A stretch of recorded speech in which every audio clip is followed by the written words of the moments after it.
Ladies and gentlemen, seekers of light and secret knowledge wherever you may be, you are listening to Points of Light Radio, the podcast dedicated to taking you past the apron and behind the closed doors of lodges everywhere. And here is your host, Stan Miller. Greetings, brothers and sisters. Shalom. Assalamu alaikum. Ad Nastana. It's a pleasure to be back with you here on Points of Light Radio and continuing in our efforts to preserve the history and raise the profile of fraternal organizations everywhere. In today's segment of Points of Light Radio, we will be trying to shed light on Freemasonry. Now, you've saw various different not just craft lodges represented here, but appended bodies and rites of Freemasonry. They really need no introduction. But Freemasonry, just to give you some insight, or Masonry, it's also known as the craft. This refers to fraternal organizations that can trace their origins to the local guilds of stonemasons that from the end of the 14th century, they regulated the qualifications of stonemasons and their interaction with authorities and clients. To join, one must believe in the supreme being, to join just regular Freemasonry. And regular Freemasonry is also male only. And what I love about this today is because we are going right to where it all starts, and that is the primary craft lodge of Freemasonry, right? I'm also proud to say that we'll be interviewing a Canadian. This is a gentleman that I sit in a number of lodges with, and his name is Nathanael Clayton. Okay? Nathanael Clayton belongs to Vermillion Lodge number 24 in Alberta. Like I said, I honestly can't wait to feature this brother. It's also been a while since I saw him, so let's let him speak. But as I always ask you, are you still thirsty for knowledge? Are you still searching for the light? Then you just trim your lamp. And my brother, worshipful brother, welcome to Points of Light Radio. Thank you for having me. Yes, well, first of all, why don't you tell my listeners and viewers about yourself? Oh, I'm Nathanael Clayton. I'm from Texas as well as from Alberta in Canada, and I travel, live both places. I currently work in the oil field, so I'm always gone. But when I'm back at home, I like to be at church, and I like to go and visit my brothers in the lodges, and I love the fellowship. So it's great to be here with my brother here. Yeah, well, now you're a member of a number of fraternal bodies, but you're here today to talk about Freemasonry. So tell us about the Freemasons. How long, first of all, have you been a member? It's been about 3 years, and I love Freemasonry. It's a beautiful system of morality, veiled in symbolism. And I know that's not for everyone, but there's several fraternities that are like that. And I find that they're great for personal development, as well as going along with brothers and doing that, taking care of each other, getting to know each other.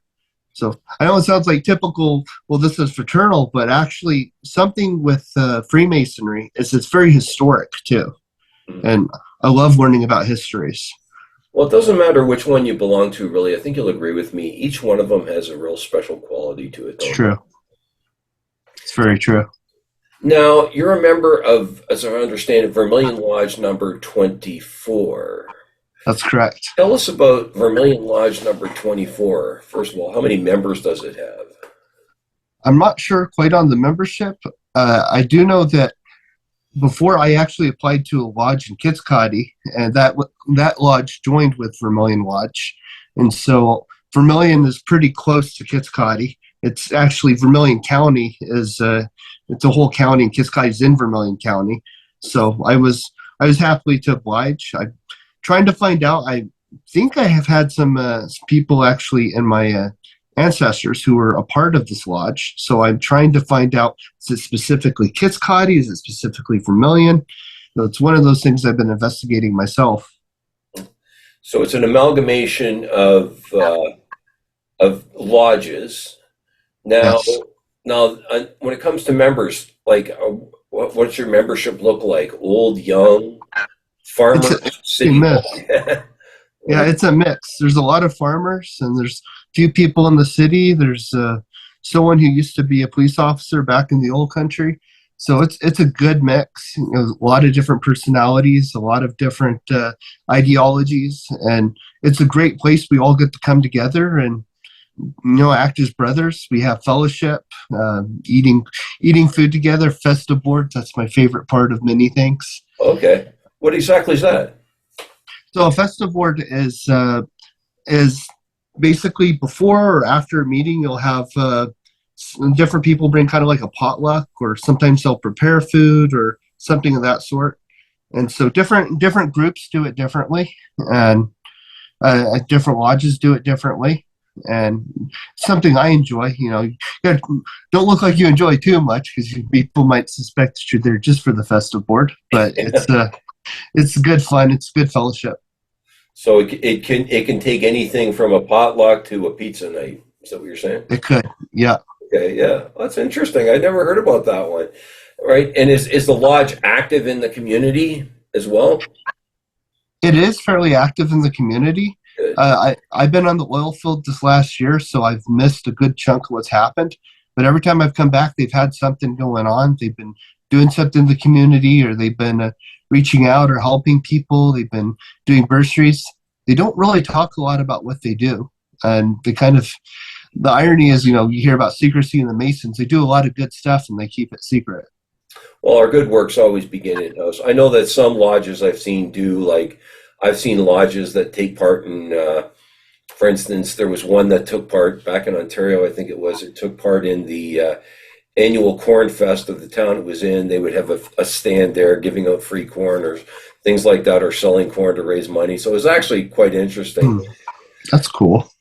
But now, have you ever been in a big city lodge? I have, and ironically not for Freemasonry, but it was in a Masonic lodge. So I went to the one in Edmonton, and it's absolutely gorgeous. And I would love to go there for a Masonic meeting as well. What do you suppose would be the difference between small town lodges and big city lodges? Well, a lot of it might be the kind of people you meet. So in the city, you will probably meet more people who have jobs like in sales or maybe mechanics or stuff. When you get to smaller town, you might meet more mechanics who are more machine oriented towards farming work or something of that sort. But every lodge is different. So I feel like whether it's a big city or a small city or very rural, like where I'm at, you're going to find quality people. Yeah, I remember one time I did talk to a guy who had been in a number of Masonic lodges, and he started, I think it was Oklahoma and stuff, and he said, some of the country lodges were kind of sawdust on the floor joints, but, still good quality guys. They walk in out of the fields, there's no time to change, and then there's the city lodges where the expectation is you put some church clothes on before you go in. And yeah.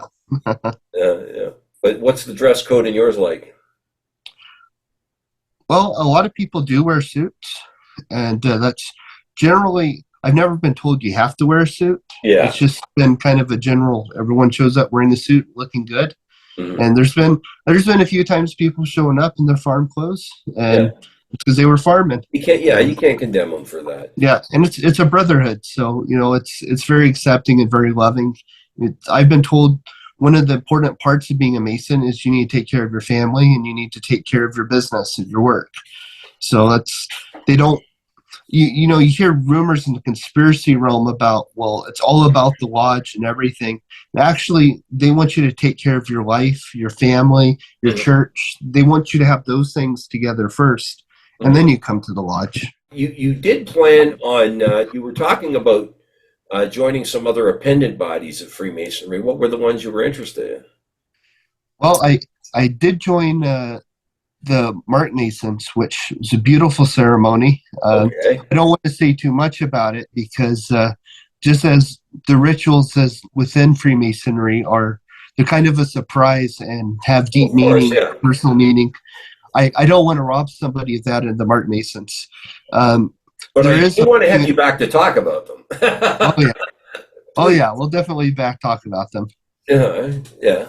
But yeah, you joined them, eh? And Yeah, and I'm looking at there's another group called Grotto, and it has a huge long name that I yeah. struggled to remember, but it looks like a very fun group. They're actually coming together right now in Edmonton, building a new group. So that's Excellent. something I'm excited about, and well, I'll have to connect you with some people to talk to about that too.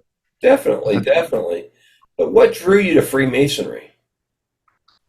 You said it may have been well, a your lot family. some of it was my ancestors were Freemasons, and I wanted to learn more about it, like what their thinking was, and I have was in every family. You know, I have some family who doesn't like it, some family who is like, this is amazing, and just family stuff. But a lot of my ancestors were Masons, and I read about history like the founding of the United States. A lot of the gentlemen there were Freemasons. I look at And founding of founding of Canada. Canada. Mm-hmm. A lot of the gentlemen were Freemasons, and it wasn't like this was a little corner of their life. This was actually a big part of their life. Of course it was. And a lot of them, you'll find they were also part of other fraternities that were very influential in their life. And it wasn't, all of this was not a little corner in their life. It was a big part. They had their family, they had their church, they had their lodges, and this was their community. And they made a difference by changing themselves and then changing the world. So all these little things made a difference in their life, and they made a difference in those things. So I look at that and I say, wow, it's, it's something I would love to influence the world, like to change the world for the better. Mm-hmm. But as an individual, that's not necessarily the best thing to be like, I'm going to go change the world. When you have these brotherhoods that are out there who want to change the world, and they're looking for good men, and they're looking for good people to help them change the world, and they want to change the world. But it starts with also changing yourself. Well, that's the one thing I will say. I was going to ask you is, the goal of Freemasonry is to make good men better. You Yeah. feel it has achieved this with you, and in what way? For me, there's a lot of working tools. And like I said, it's a beautiful system. Allegory taking these symbols for moral improvement. So I see it with these different working tools in my personal meditations in life. I think about how I'm working on my own personality, my own habits, the way I think, the way I do things, and I try and put it through the path of these tools, to look at these tools and see how they apply in my life. So I'm not just passively, oh, I did that ritual, that was cool, or oh, I learned that password. A lot of people think of like, oh, I'm going to get a password, this or that. To me, it's There's like, a reason they give those passwords to you, and there's a right. reason they give you those rituals. Yeah, and a lot of it is for self-transformation, so you can be a better person. And if you're just getting it, that's like wanting someone's password to their computer. So it's kind of weird, if you want that, but you're not going to use it to improve yourself. That's odd. So I find for me, these tools have, when I've reflected with them, have had deep meaning. And when you learn about the different tools and the different stories, and you actually go look in the Bible, because a lot of them do relate to the Bible. And I actually have a Masonic Bible that points to the meanings between them and the scripture. It's really cool. So a lot of that's there, and it's definitely, it's a journey that I'm looking forward to continuing on throughout life. And what have you learned about yourself so far in it, though? Like, what have you? Oh, learned good and bad. I'd say that I've learned there's a lot of work I need to do on myself. Sure. And I mean, I'd like to say that, oh man, I'm this great person, but the cool thing is, and the troubling thing is for me, is I learned there's a lot of work I need to do on myself. Mm-hmm. But then again, that's why we get these tools. That's why we learn these lessons, is so that we reflect and we go, ooh, I need to do better at this. I need to do better with that. And we're not doing it alone. That's the good thing. Yeah, So that's something. and I think that's one thing that if you take messages from these degrees, like we're both in the Free Gardeners, you learn that it's an ongoing process. It's true. Work's never really done. It's an ongoing process, right? Yeah. And yeah, you try to improve a little every day, right? That's true. It's very true. So, well, in that note, Mr. Clayton, I appreciate your time today, and I wish you the best in your Masonic endeavors. Yeah, thank you for having me. Nathanael Clayton, brothers and sisters, shedding some light on Freemasonry. I love having him on here. It's been a while since he's been here. I love having him on here. In the interest of full disclosure, I'm in a couple of different lodges with that gentleman, and he's really, he's really a friend and brother. He really is, and he really takes the lessons, right, and the messaging from the lodges to heart. I love that. And we'll definitely have to have him back here to discuss the Mark Masons. I've been wanting to feature that organization for quite some time, right? However, that being said, there's something about the primary lodge that he talked about today, right? It's where it all starts, right? It really is.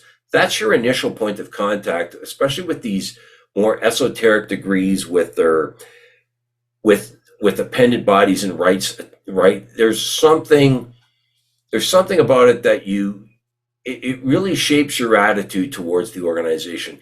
And it sounds to me like Nathanael has had some really great points of contact within his primary lodge that have really encouraged him on, right? And it's wonderful to see that he's now exploring and joining the appended bodies that are available to him, right? And as I said, don't you love the way he absorbs the degrees and the rituals? Like, you really do. Some people, they go through the degrees and the rituals and it just kind of ends there, right? This gentleman allows them to shape his life and his thought process. And I really love that. I actually do, right? And I think there's a message there for all of us in that we really have to apply the messaging that we get in these lodges to our lives.